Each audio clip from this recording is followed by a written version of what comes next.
नमस्कार। स्वागत है आप सबका न्यूज़ वेव्स में। आज हमारे साथ सोलन की एक ऐसी शख्सियत जुड़ी है जो कि किसी परिचय का तो मोहताज नहीं है, और हम उनके साथ चर्चा करेंगे सोलन की आम जनता के आम मुद्दों की। नमस्कार सर, सबसे पहले तो स्वागत है आपका न्यूज़ वेव्स में। नमस्कार जी। आपका भी बहुत बहुत धन्यवाद कि आपने हमें समय दिया और आपके माध्यम से हम अपनी जनता की जो बात है वो लोगों तक पहुंचाएंगे। तो आप सब बहुत अच्छे से जानते होंगे, मुकेश गुप्ता जी हमारे साथ जुड़े हैं। तो सर, हम आपके साथ कुछ सोलन के मुद्दों को लेकर चर्चा करना चाह रहे हैं। तो जैसे कि एक तो हम सबसे पहले मैं आपसे पूछना चाहूँगा, आपकी मैं 2-3 दिन से आपके पेज पर भी वीडियो देख रहा हूँ। आप रोज़ रात को जनता के लिए ड्यूटी दे रहे हैं, आप चेक कर रहे हैं कि लाइटें नहीं चल रही है सोलन की। तो उस बारे में आप क्या कहना चाहेंगे? नहीं, इसमें ऐसा कुछ नहीं है कि ड्यूटी देने वाली बात है। मुझे लगता है कि जिस भी एरिया के अंदर हम रहते हैं, अगर वहाँ पर कुछ चीज़ ऐसी होती है जैसे कि मैं 2-3 दिन से देख रहा हूँ कि जो माल रोड है हमारा, जिसको सोलन का दिल कहा जाता है, और जो अपर बाज़ार है जो कि सबसे बड़ी मार्केट सोलन की है, यहाँ पर जो स्ट्रीट लाइट्स हैं वो रात को नहीं चल रही थी।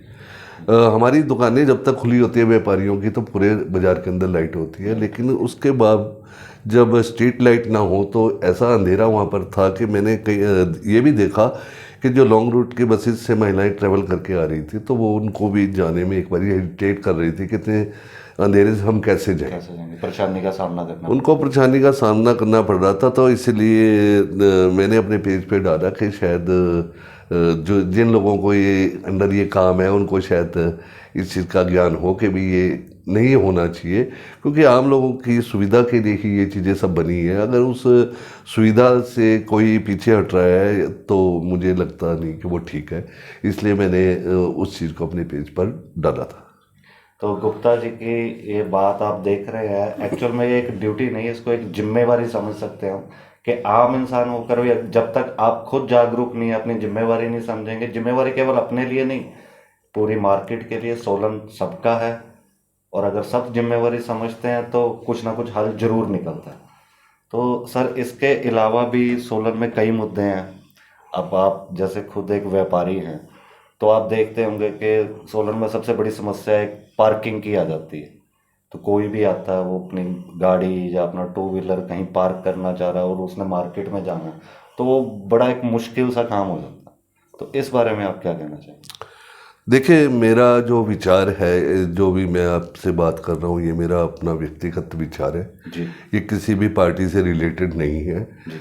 और मेरा इंडिविजुअल है, जो भी मैं बात कह रहा हूँ उसके लिए मैं अपनी खुद की रिस्पॉन्सिबिलिटी पर ये आपको बात कह रहा हूँ। जो आपने पार्किंग की बात करी, पार्किंग की बात में आप देख सकते हैं कि सोलन एक विकसित शहर है, और जो यहाँ के लिए तो ऐसा भी कहा जाता है कि जो सोलन में आ जाता है, या यहाँ की लैंग्वेज से कहा जाए, जिसने पानी पिया बघाट का वो घर का राना घाट का, वो बात ऐसी नहीं है। मेरा सोलन बहुत सुंदर शहर है, बहुत ही सुंदर शहर है। यहाँ पर जो भी आता है, यहाँ की जलवायु को देख के, यहाँ के क्लाइमेट को देखकर वो यहाँ पर बसना चाहता है, और इसीलिए लगातार लोग यहाँ पर बस रहे हैं। तो यहाँ की जो जनसंख्या है वो लगातार बढ़ती जा रही है।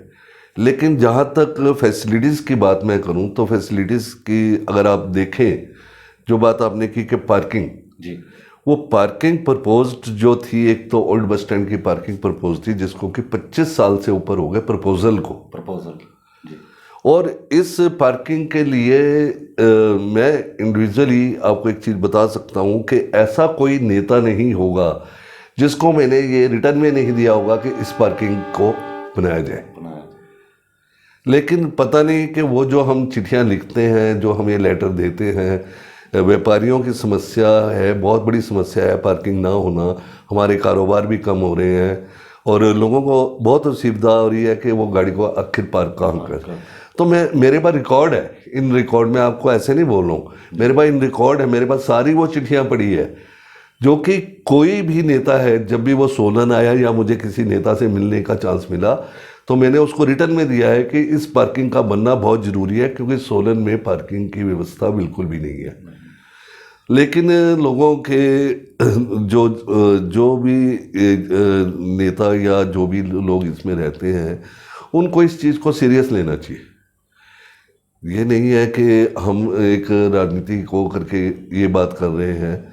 मेरा मानना है कि लोगों की सुविधा को देखना सबसे पहली, कोई भी सरकार हो, मैं बोलता हूँ कोई भी सरकार हो, उसका सबसे पहला काम है कि वो सुविधा लोगों की देखे और इसके अकॉर्डिंगली उस काम को करे। जबकि ये तो ज्वलंत मुद्दा है सोलन का कि यहाँ पे हमारे पास पार्किंग है कहाँ। आप ये देखें ना, रेलवे रोड पर एक पार्किंग है और इसके बारे में भी मैं कई बार ही बोल चुका हूँ, कई बार बोल चुका हूँ। लेकिन हर बार मुझे एक ही चीज़ सुनने में आती है, चाहे वो किसी ने भी बयान दिया कि नहीं जी अब 50 लाख हम दे रहे BSNL इसको पार्किंग को जल्दी। अरे बनाएगा कब? देखिए करोड़ों रुपए राजनीति उस पर हमारे लग चुके हैं, जनता का पैसा है। करोड़ों रुपए लगने के बाद वो खंडर में पड़ी है पार्किंग, उसको जल्दी से जल्दी बनाकर लोगों को देना चाहिए। तो लेकिन ऐसा नहीं है, मेरे शहर के अंदर में कोई भी जो पार्किंग का स्थान है वो मुझे नहीं लगता, मेरे पिछले बहुत टाइम से मैं देख रहा हूँ कि कोई नया स्थान ऐसा बना हो जिस पे कि गाड़ी को पार्क कर सके। बहुत टाइम पहले एक पार्किंग MC के पास बनी थी जिसमें कि ये ऊपर शॉप्स भी बनी है। उस पार्किंग के बाद में ऐसी कोई बड़ी पार्किंग जिसको कहते हैं हमने नहीं तो एक बनती। चीज़ अभी ताज़ा देखी है कि जो आई थिंक व्यापारियों के लिए एक 2 व्हीलर की पार्किंग थी ओल्ड बस स्टैंड के साथ, अब उसको भी एक वेंडर मार्केट बना दिया गया। नो डाउट वेंडरों की भी समस्या थी, रेडी फड़ी वालों की समस्या थी, उनको जगह दी गई है, पर वो वहाँ पर अब जो रेडी फड़ी लग रही है उस वजह से व्यापारी 2 व्हीलर नहीं वहाँ पर पार्क कर पा रहे। तो आई थिंक उसकी भी बहुत बड़ी समस्या एक उभरती हुई नज़र आ रही है। देखिए बिल्कुल ये बात आपने सही कही कि जो वेंडर्स हैं, जो रेडी फड़ी वाले लोग भी हैं, वो भी एक छोटे व्यापारी हैं एक तरह से जी। और अभी माननीय न्यायालय के आदेशानुसार उनको वहाँ सर उठाया गया है। रोड के ठीक है, किनारे जो भी न्यायालय ने आदेश किए वो ठीक है, हम उस पर कोई टिप्पणी नहीं करना चाहते। लेकिन इन लोगों को अगर तो जैसे अब उठाया जा रहा है कि जब ये बैठते हैं उस टाइम ही चेक कर लेना चाहिए कि भी कौन लोग ये बैठ रहे हैं और कौन लोग नहीं बैठ रहे हैं। क्या वो हमारे शहर के लोग हैं जो अपनी रोजी रोटी कमा रहे हैं, वहाँ से कमा कर अपने घर पालन करना चाहते हैं? तो जब वो बसते हैं तब कोई बात नहीं होती है, लेकिन उसके बाद में इस बात का पतंगड़ बनता है। फिर उनको उठा दिया गया। रेडी वालों के मुझे भी फ़ोन बहुत आए उनके कि हमारा काम नहीं चल रहा, अब हम हैंड टू माउथ हो गए, हमारे घर नहीं चल रहे। तो ऐसे में इनके लिए भी जो व्यवस्था है, एक इनकी अच्छी सी कोई मार्केट ऐसी बन जाए जो जिसमें कि सारे लोग ये एडजस्ट हो जाएंगे अपना। अब जो आप ये बात कर रहे हैं कि जो हमारी आर्मी रोड के नीचे की 2 व्हीलर की पार्किंग, एक हमारे अपर बाजार के पास एक छोटी सी पार्किंग थी जिसमें हमारे व्यापारी भी अपने 2 व्हीलर्स खड़े करते थे। घर पे आते हैं, दूर से आते हैं व्यापारी दुकानें खोलने के लिए। पहले वहाँ पर हमारे जो स्लोगड़ा के हमारे भाई हैं वो पहले उनको बिठा दिया गया, फिर उनको उठा दिया गया, फिर वो बताया कि यहाँ पर 2 व्हीलर खड़े होंगे, अब फिर वहाँ से उनको फिर दोबारा बिठा दिया गया। अब हमारे पास कोई भी पार्किंग की 2 व्हीलर की व्यवस्था नहीं है। व्यापारी परेशान है, अब कभी कहीं अपना स्कूटर पार्क करेगा, कभी कहीं पार्क करेगा। भाई एक जगह ऐसी प्रॉपर होनी चाहिए कि जहाँ पर 2 व्हीलर हमारा जो व्यापारी का है, चाहे जो ग्राहक आ रहा है, उसको 2 व्हीलर खड़ा करने की जगह तो हो। अगर इसी तरह से फेर बदल करते रहना चाहिए तो मुझे लगता नहीं है कि ये कोई व्यवस्था ठीक है। मतलब एक कोई स्टेबल कुछ नहीं नहीं स्टेबल यहाँ पर मेरे हिसाब से अभी तक मेरे शहर के लिए ऐसा कुछ स्टेबल प्रावधान अभी जैसे आपने बात की रेलवे रोड की पार्किंग की, तो वो काफ़ी समय से हम भी देख रहे हैं, उसको कई सालों से देख रहे हैं, बट वो आज की डेट में एक नशे का अड्डा बन चला है। या जो बाहर से कोई मांगने वाले आते हैं उन लोगों ने एक अपना अड्डा बना रखा है। अभी ये 2 दिन पहले की बात है, हमने भी चिल्ड्रन पार्क से 1-2 की वीडियो बनाई, वन दैट सिटी चौकी से पुलिस भी आई, तो साधु संत पकड़े उसमें। अब वो ना वो बने तो साधु संत थे, ना उनको हनुमान चालीसा आता, ना गीता के श्लोक आते, और वो एक नहीं 4-5 थे यहाँ पर। तो हम भी सरकार से और प्रशासन से यही गुजारिश करेंगे कि इस पार्किंग को जल्द से जल्द बनाया जाए ताकि लोगों को सुविधा मिले, ना कि वो एक नशे का अड्डा बन जाए। नहीं, आपकी बात से मैं बिल्कुल सहमत हूँ। इस बात को मैंने पहले भी उठाया था। ये जो रेलवे रोड की जो पार्किंग है कि इसमें बाहर के प्रवासी लोग आ जाते हैं जो अनआइडेंटिफाइड होते हैं, या इसमें कोई लोग नशे करने वाले जो है वो लोग उसमें बैठ जाते हैं, इस तरह के लोग होते हैं। तो ऐसा तभी हो रहा है कि उसकी केयर नहीं हम कर रहे। केयर करना बहुत ज़रूरी है। अगर हम उसकी केयर करें, उसको बना दें, बसा दें, एक तो वो पार्किंग जब चलेगी तो उससे एक इनकम भी तो लगेगी ना। इनकम बिल्कुल, सरकार का भी अब रेवेन्यू इतने जनरेट करोड़ों रुपया हमारा कितने साल से लगा है, उसका इंटरेस्ट आप देख लीजिए, वो कहाँ से कहाँ आ जा रही है, उससे इनकम तो एक पैसे की भी नहीं हो रही है। अगर मान लो कुछ करोड़ रुपया लगाकर वो पार्किंग तैयार हो जाती है तो उसे एक हैंडसम अमाउंट जो है वो नगर निगम को भी जाने लगेगा, जो कि वो चाहे वो डेवलपमेंट में कह लीजिए, चाहे वो हमारा रिटर्न्स को कह लीजिए। तो मेरा मानना है कि इस पार्किंग का, ये पार्किंग बिल्कुल तैयार है और इसको तो बिल्कुल जल्दी से जल्दी तैयार करके लोगों के सुपुर्द करना चाहिए। अब जैसे कि देखने में आ रहा है, अगले महीने ही आप देख सकते हैं कि माँ शूलिनी के नाम पे सोलन नगरी है और माँ शूलिनी का पर्व आ रहा है। तो सोलन में काफ़ी प्रवासी आएंगे, बाहर से भी आएगी जनता, बहुत लोग आएंगे, तो रश भी बढ़ेगा सोलन के अंदर। फिर वही पार्किंग की समस्या, वो अपना सफाई की समस्या। तो जो अनआइडेंटिफाइड लोग आ रहे हैं उनका भी आप देख रहे हैं कि पुलिस कोई उस तरीके से, जिस हिसाब से चेकअप होना चाहिए, उनके डॉक्यूमेंट्स चेक करने चाहिए, वो नहीं कर पाते। तो इस बारे में आप क्या कहना चाहेंगे? नहीं देखिए, इसमें दो तरह की बातें हैं। एक तो ये भी बात है कि जैसे हम लोग व्यापारी हैं, अगर ये लोग बाहर से अनआइडेंटिफाइड लोग आते हैं, अपनी शॉप्स लगाते हैं, तो हमारी ही दुकानों के आसपास कहीं ना कहीं लगाएंगे। उसमें हम व्यापारियों की भी एक ड्यूटी है, मॉरल ड्यूटी है अपने शहर के लिए, कि अगर हमें कुछ ऐसा लगता है तो हम भी पुलिस को इन्फॉर्म करें उसके बारे में। और नंबर दो है कि हमारा पुलिस तो हमारी बहुत, सोलन की आप देखिए बहुत अच्छी पुलिस है और एक्टिव पुलिस है। और माननीय जो हमारे आज के ये पुलिस अधीक्षक हैं माननीय गौरव जी, तो इनका तो ये वैसे तो नशे के बहुत बड़े दुश्मन है और नशे के जो रावण हैं उनको सबको मार रहे हैं। अभी भी जो मैंने देखा कि 5 करोड़ का इन्होंने जो एक वो चरस बरामद, उसके लिए भी मैं अपनी तरफ से तो जो माननीय पुलिस अधीक्षक है, कप्तान है पुलिस के, और उनकी पूरी टीम को मैं आप ही के माध्यम से बधाई देता हूं कि आप बहुत अच्छा काम कर रहे हैं। हमारी युवा पीढ़ी को नशे की गर्त में जाने से बचा रहे हैं। बहुत बच्चे इससे मर जाते हैं, बहुत बच्चे इससे अपाहिज हो जाते हैं। तो ये आपका बहुत अच्छा एक स्टेप है। इसकी मैं हमेशा ही प्रशंसा करता हूँ अपने पुलिस कप्तान की और उनकी टीम की, कि ये बहुत अच्छा कार्य इन्होंने चलाया हुआ है कि जो सोलन को ये नशा मुक्त, जो केमिकल नशा है, इससे मुक्त करने में लगे हैं। और रोज ही किसी ने, हम तो अखबारों में पढ़ते हैं, आपके माध्यम से देखते हैं, कोई ना कोई पकड़ कर ये अंदर ठोक ही रहे हैं उसको, और सामान बहुत इन्होंने बरामद कर लिया इस तरह के नशे का। तो ये तो बहुत अच्छी पहल है। तो मैं आपके माध्यम से ही ये अब पुलिस अधीक्षक साहब से भी यही गुजारिश करना चाहूँगा कि मेले, माँ शूलिनी के मेले का समय आ रहा है, तो आपकी जो टीम है उसको भी एक्टिव रखें। और जो अनआइडेंटिफाइड लोग हमारे सोलन शहर के अंदर में इस तरह से मेले के दौरान आते हैं, क्योंकि ये इनका हमें कुछ पता नहीं है, आइडेंटिफिकेशन नहीं है, और कोई चोरी की घटनाएं उस भीड़ के दौरान में होती है, महिलाओं का पर्स चोरी हो जाता है, मोबाइल चोरी होते हैं या चेन स्नैचिंग होती है, तो उसमें मुझे लगता है कि ऐसे ही लोग ज़्यादा स्निप्त होते हैं। तो इन पे भी हमें अंकुश लगाने की ज़रूरत है। लेकिन पुलिस के साथ में जो शहरवासी हैं उनका भी कॉपरेशन रहनी चाहिए, और व्यापारियों की कॉपरेशन तो पुलिस के साथ में रहनी ही चाहिए। तो गुप्ता जी, मैं एक बात और करना चाहूँगा। आई थिंक शायद 2-3 दिन पहले की बात है, आप भी मिले थे मुझे रात को। तो सोलन में आजकल ये भी बहुत देखने को मिल रहा है कि रात्रि पुलिस की गश्त जो है, आप भी उस दिन साथ ही थे, आपने देखा, और लड़कियां भी ड्रिंक करके हुड़दंग मचा रही हैं। तो उस बारे में आप क्या कहेंगे? नहीं देखिए कि पुलिस की गश्त वैसे तो होती है, लेकिन थोड़ा पुलिस की गश्त को और बढ़ाना चाहिए। जिस तरह से मैंने जिक्र किया आपसे कि भी हमारे अपर बाजार के अंदर बिल्कुल अंधेरा था। अब अगर कोई महिला उसमें जा रही है, एक महिला जा भी रही थी, बल्कि वो थोड़ी एज थी, तो उनके बाद बेचारी मोबाइल भी नहीं था। तो मैंने उनको बोला कि माता जी आप अपना मोबाइल जला लो, इससे आप लाइट जला के चलो। बेटा नहीं है, मेरे पास मोबाइल भी नहीं है, इतने अंधेरे में कैसे जाऊँ। तो मैंने एटलीस्ट उनको, चलो मैंने बोला कोई नहीं, मेरे पास मोबाइल है, मैं उनको वहाँ तक छोड़ के आया गंज बाजार तक, कि नहीं है बुजुर्ग महिला कहीं गिर ना जाए। लेकिन अगर पुलिस की गश्त होती है और ऐसे अंधेरे के अंदर में, आपको पता ही है कि हमारे व्यापारियों की दुकानों के अंदर में करोड़ों रुपए के सामान रहते हैं। ज्वेलर्स की कितनी हमारी बाज़ारों में दुकानें हैं, गंज बाजार से चौक बाजार, अपर बाजार में। ऐसे में बिल्कुल अंधेरे के अंदर सेंध लगाना भी मुझे लगता है कि उसमें भी कोई दिक्कत ज़्यादा नहीं है। होगी।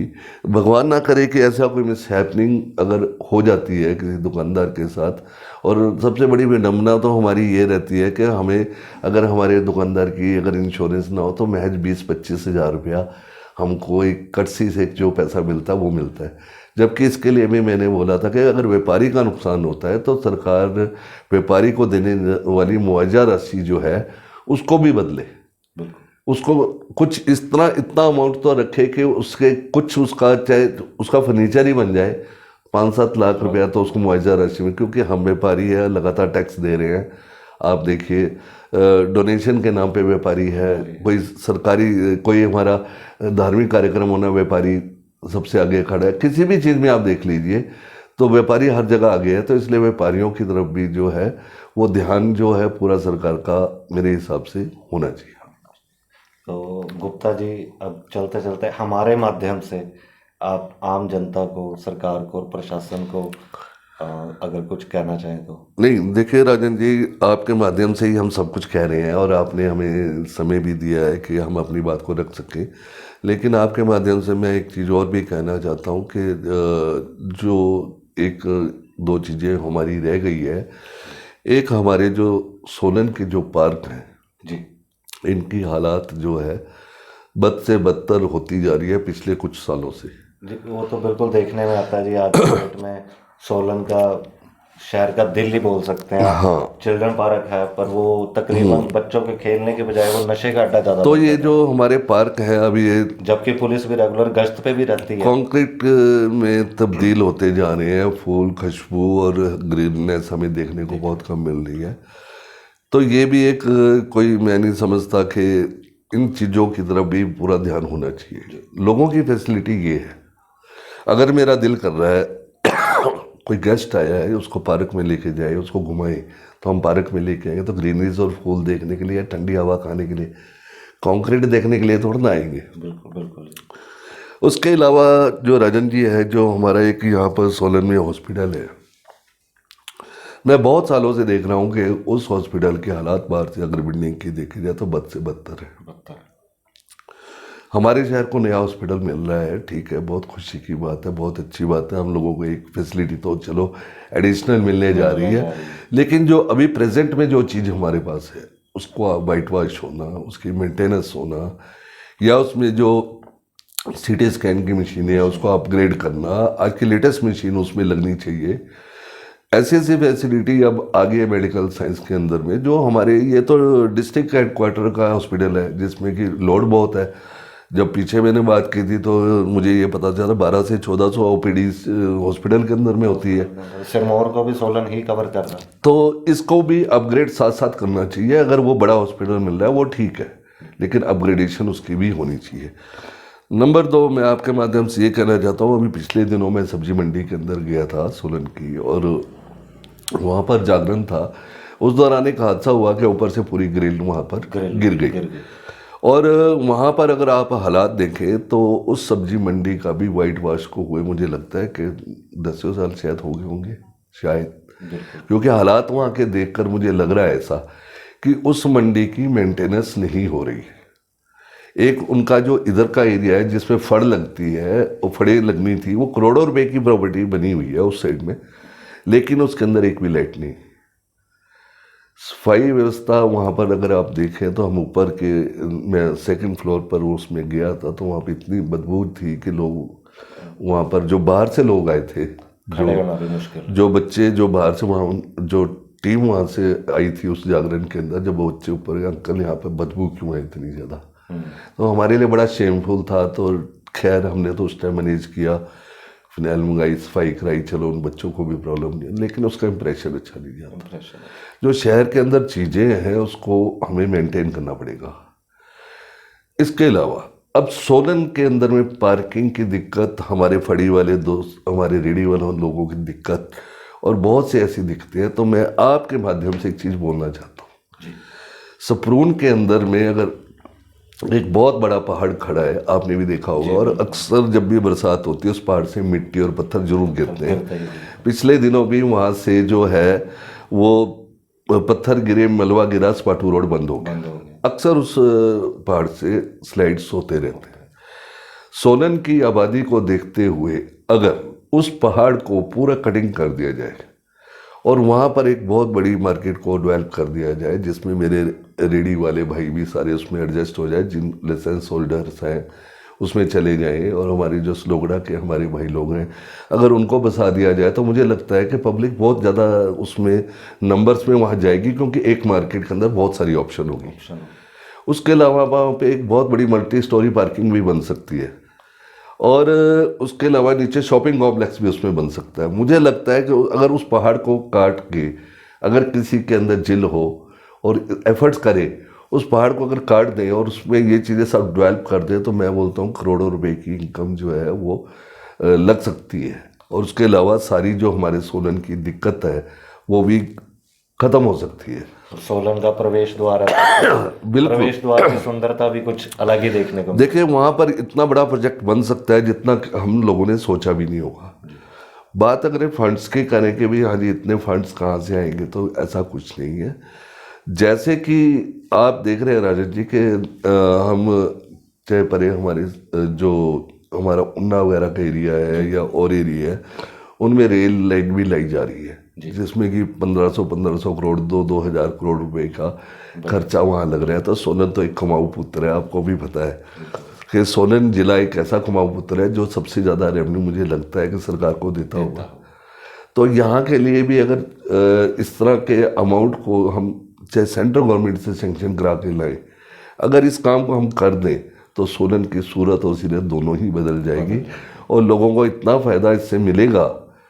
पार्किंग इतनी बड़ी इसमें बन जाएगी, जैसे शिमला का माल रोड के आसपास आपने पार्किंग देखी होगी, हज़ारों गाड़ी एक पार्किंग में खड़ी होती है। बार बार ये मुद्दा उठता है कि सोलन के माल रोड को शिमला की तर्ज पे क्यों ना बना दिया जाए। शिमला की तर्ज पे तभी बनेगा जब आप शिमला की तर्ज पे फैसिलिटी दोगे। आप ओल्ड बस स्टैंड की पार्किंग को चालू करिए और जो ये रेलवे लाइन वाली पार्किंग है इसको चालू करिए। वो प्रोजेक्ट को आप उसकी डीपीआर कुछ बनाकर सरकार के आगे रखें। अगर ये सारे काम हो जाए तो शिमला के माल रोड से भी अच्छा माल रोड हमारा सोलन का बन सकता है। तो ऐसा मेरा मानना है। और बाकी मैं आपके माध्यम से जो भी मुझे लोग देख रहे हैं, ठीक है, मेरा मानना एक है कि अगर हम इस समाज में रहते हैं तो हमारी अपनी रिस्पॉन्सिबिलिटीज़ भी है। अगर हम कुछ अपने लिए चाहते हैं तो कुछ हमें समाज के लिए भी करना चाहिए और आगे बढ़कर करना चाहिए। ये बात जो है राजन जी, मैंने अपने स्वर्गीय भाई पवन गुप्ता जी से सीखी है। आपको पता है कि वो किस तरह से सोलन शहर के अंदर जुड़े थे और उन्होंने बहुत कुछ सिखाया। उनके बहुत से सपने हैं जिनको मैं चाहता हूं कि मैं उनको पूरा करूं, क्योंकि उनके सपने थे कि सोलन को हम कैसा बनाना चाहिए। कोशिश है, आने वाले समय में देखते हैं कि वो कोशिश कहाँ तक हम कामयाब करवा सकते हैं। बाकी गुप्ता जी, अंत में एक चुनाव का दौर है, एक जिम्मेदार नागरिक होने के नाते आप आम जनता से मतदान के लिए कोई अपील या क्या कहना चाहेंगे? देखिए, मैं सभी देखने वालों से हाथ जोड़ कर एक विनती करता हूँ कि ये चुनाव लोकसभा के, ये भी एक बहुत बड़ा पर्व है। इसके लिए आपको तैयारी क्या करनी है वो मैं आपके माध्यम से बताना चाहता हूँ। 1 जून को हमारे यहाँ पर वोट डलेंगे, वोटिंग है। अगर 1 जून को आपका कोई भी कार्यक्रम बाहर जाने का है तो उसको स्थगित करें। अपने सारे काम आप 1 जून से पहले निपटा लें। 1 जून को आप ऐसा सोच के चलें कि ये हमारा बिल्कुल फ्री डे है। आप शहर से बाहर, अपने पोलिंग स्टेशन से बाहर ना जाएं, बढ़ चढ़कर मतदान में हिस्सा लें। और मैं ये बोलता हूँ कि जिस आदमी का वोट बना है, अगर मतदान वाले दिन उसकी फिंगर पे हमारे वोट डालने का निशान नहीं है, तो फिर उस आदमी को ये भी हक नहीं है कि वो कभी भी किसी के ऊपर उंगली उठा सके। बिल्कुल।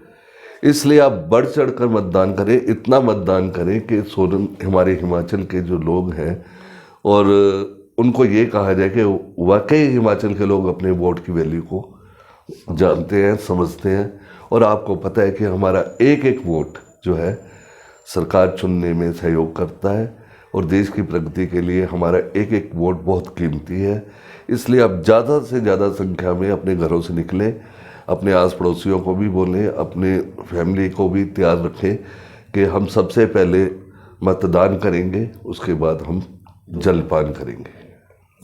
तो यही मेरी प्रार्थना सबसे।